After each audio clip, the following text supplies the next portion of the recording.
Aujourd'hui, nous recevons Gemma Nari, un écrivain, réalisateur et artiste visuel italien, ayant une expérience de travail dans le cinéma, les séries HTV et les clips vidéo, à la fois en Europe et aux États-Unis, et au cours des 2 dernières années au Royaume-Uni.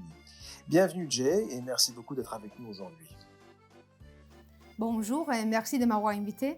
Alors nous sommes vraiment curieux d'en savoir un peu plus sur toi, mais avec tes propres mots. Oui, bien sûr, je suis Gemma Nari, je suis un auteur, un metteur en scène, un réalisateur non-binaire qui actuellement habite au Pays de Galles.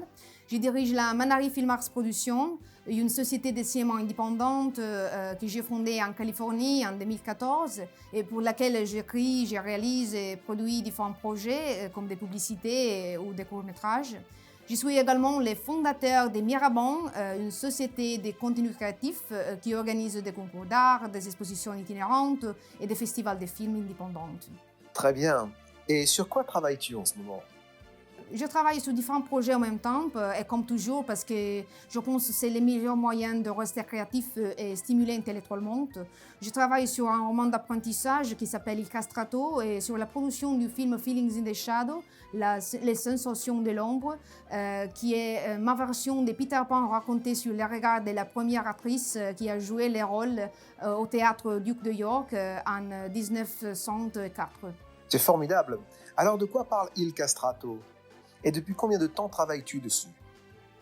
Vous savez, j'ai toujours espéré que le monde s'arrête de tourner, pourquoi j'aurais le temps pour écrire mes histoires. Et finalement, une pandémie est arrivée et je me suis dit, voilà, tu dois faire plus attention à ce que tu espères.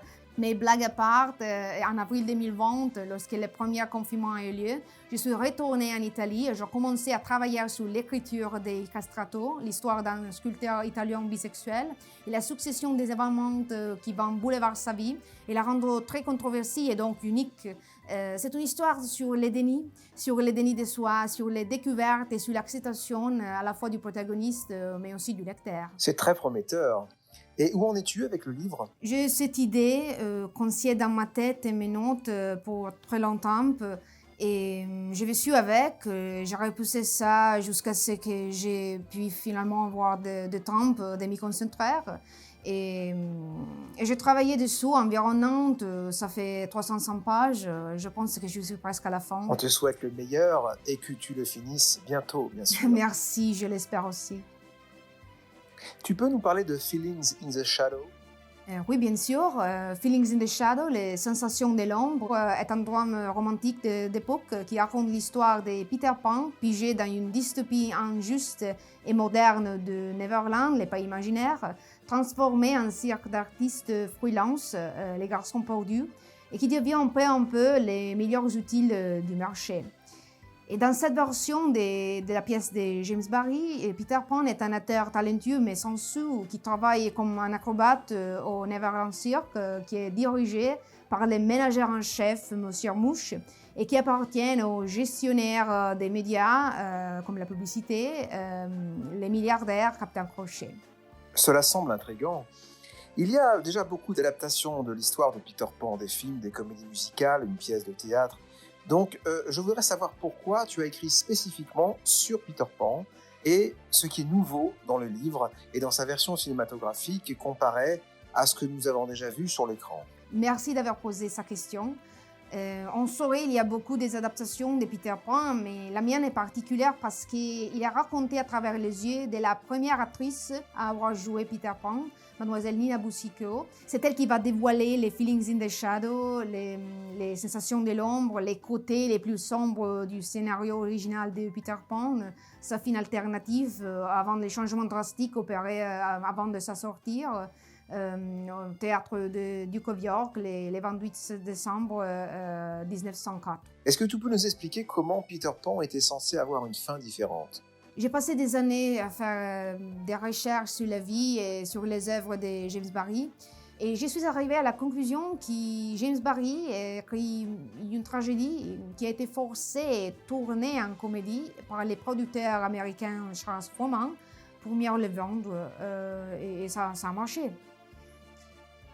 L'autre fan, notre Wendy, qui visite Peter Pan, abandonné sur la cabane dans les arbres, qui ne reconnaissait plus personne, la fée Clochette, Captain Crochet, les garçons perdus.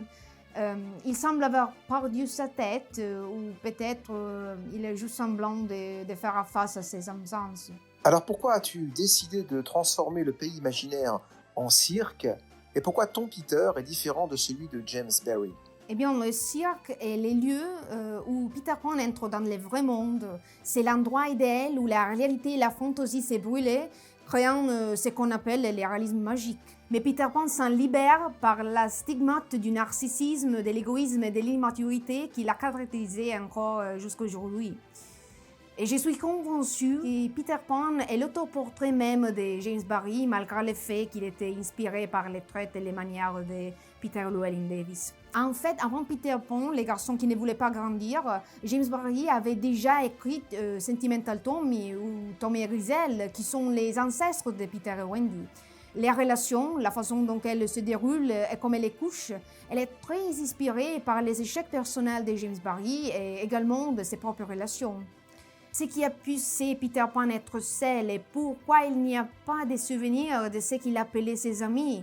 Qu'est-ce qui passait à Wendy et comment Capitaine Crochet est devenu le propriétaire de le monde imaginaire. Pourquoi l'idéal d'un auteur a été transformé en simple marchandise comme un cirque. Je ne répondais pas à ces questions, voilà. Vous pouvez les lire dans les livres et garder les yeux ouverts pour les découvrir dans les films. Bien dit.